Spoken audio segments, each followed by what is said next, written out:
Assalamualaikum warahmatullahi wabarakatuh. Bagaimana kabar anak-anak pada hari ini? Saya harap kalian tetap bersemangat dan menjaga kesehatan.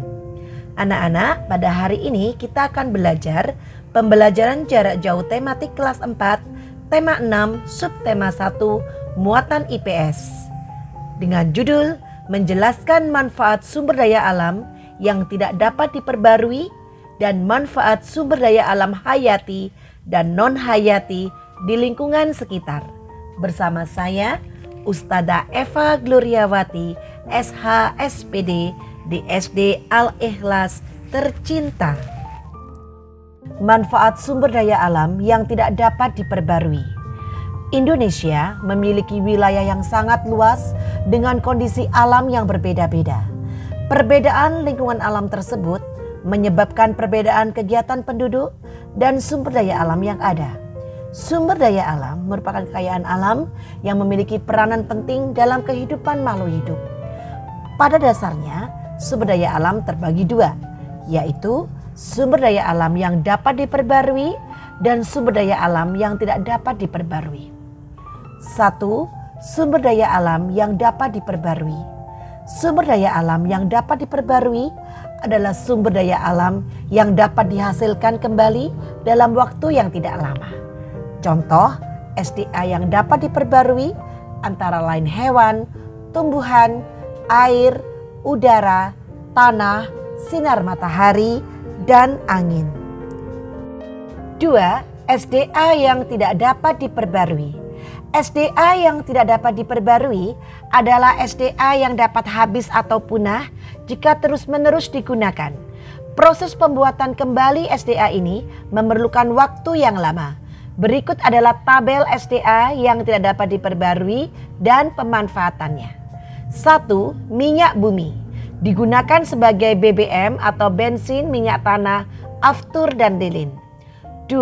Batu bara, yaitu sebagai bahan bakar lokomotif dan industri. 3. Biji besi, bahan pembuat peralatan rumah tangga seperti sendok, garpu, dan sudip. 4. Marmer, bahan bangunan untuk lantai dan dinding. 5. Belerang, bahan dasar obat-obatan dan korek api. 6. Nikel, bahan pelapis besi agar tidak cepat berkarat. 7. Bauksit, bahan dasar pembuatan aluminium untuk peralatan rumah tangga. 8. Emas dan perak, yaitu bahan pembuatan perhiasan seperti cincin, gelang, kalung, dan anting.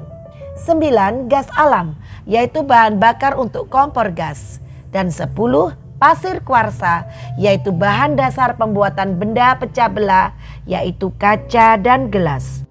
Manfaat SDA hayati dan non-hayati di lingkungan sekitar. SDA memiliki peranan penting dalam memenuhi kebutuhan manusia. Banyak cara yang dilakukan masyarakat dalam memanfaatkan SDA. Berikut beberapa pemanfaatan sumber daya alam untuk memenuhi kebutuhan manusia. 1. Sumber daya alam hayati.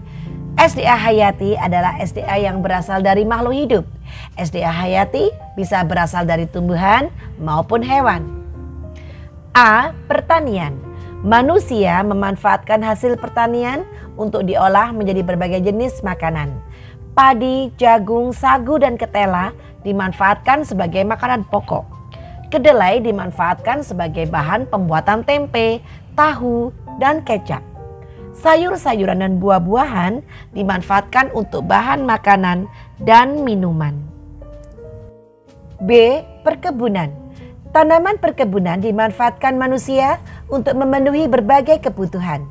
Biji kopi dimanfaatkan sebagai bahan minuman, kakao dimanfaatkan sebagai bahan pembuatan coklat, kapas dimanfaatkan sebagai bahan pembuatan pakaian, getah pohon karet dimanfaatkan sebagai bahan pembuatan ban, kelapa sawit digunakan sebagai bahan baku pembuatan minyak goreng. C. Peternakan. SDA hewan berupa hewan liar maupun yang sudah dibudidayakan. Pemanfaatan tersebut antara lain sebagai sumber pangan seperti sapi, ayam, kambing, dan ikan. Hewan juga dimanfaatkan untuk membantu pekerjaan manusia. Misalnya, kerbau digunakan untuk membajak, kuda sebagai alat transportasi. 2. Sumber daya alam non-hayati. SDA non-hayati merupakan SDA yang bukan berasal dari makhluk hidup. Contohnya matahari, air, angin, udara, dan bahan tambang. Tabel berikut adalah tentang SDA non-hayati dan pemanfaatannya di lingkungan sekitar. 1. Matahari.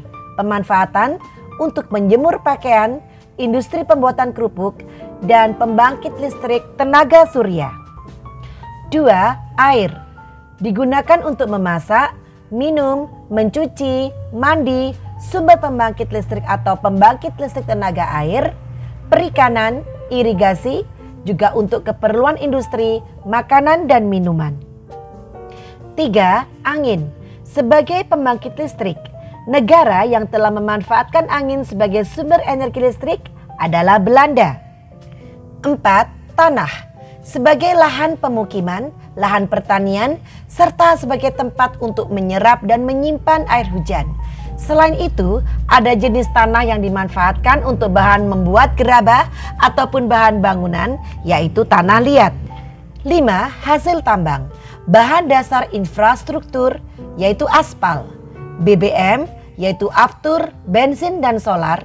Sebagai sumber energi, batu bara, gas cair, dan minyak tanah.